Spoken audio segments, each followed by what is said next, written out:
गया खरी हो हमर यार मनावा तो एक बेर बात कर लगे।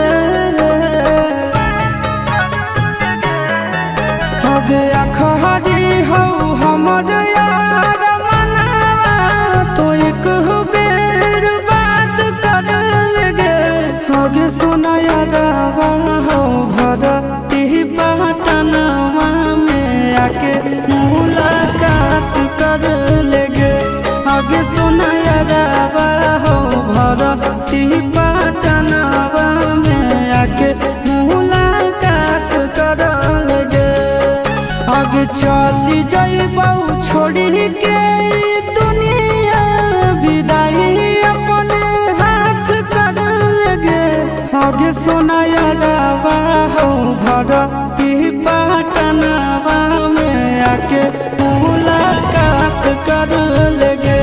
आगे सुना यारवा हो भरती पटनवा में आके मुलाकात कर लेगे।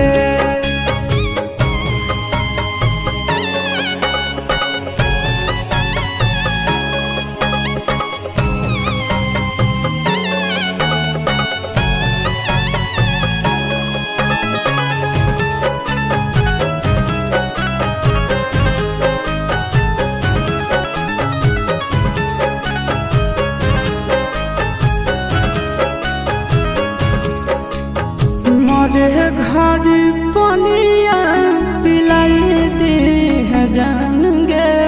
कफन ओढ़ाई दी है टूटत ही जब प्राण गे।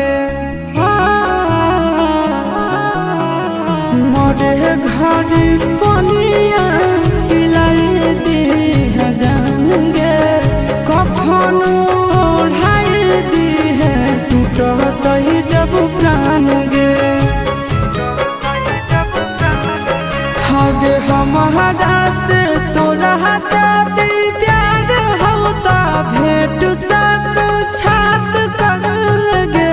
हगे सोना यारवा हो भरती पटनवा में आके मुलाकात कर लेगे। हगे सोना यारवा हो भरती पटनवा में आके मुलाकात कर लेगे।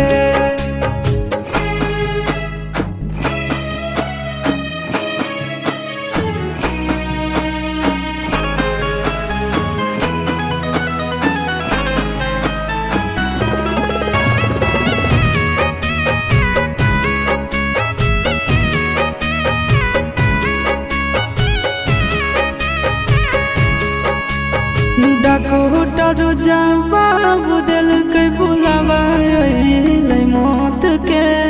देखी के चेहरा जानू चल जाई है लौट के। डॉक्टर जवाब दिल के बुलावा मौत के।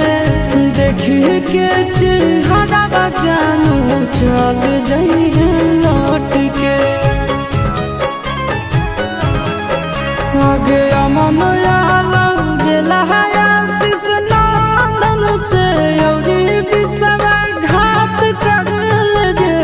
आगे सोना यारवा हो भरती पटनवा में आके मुलाकात कर लेगे।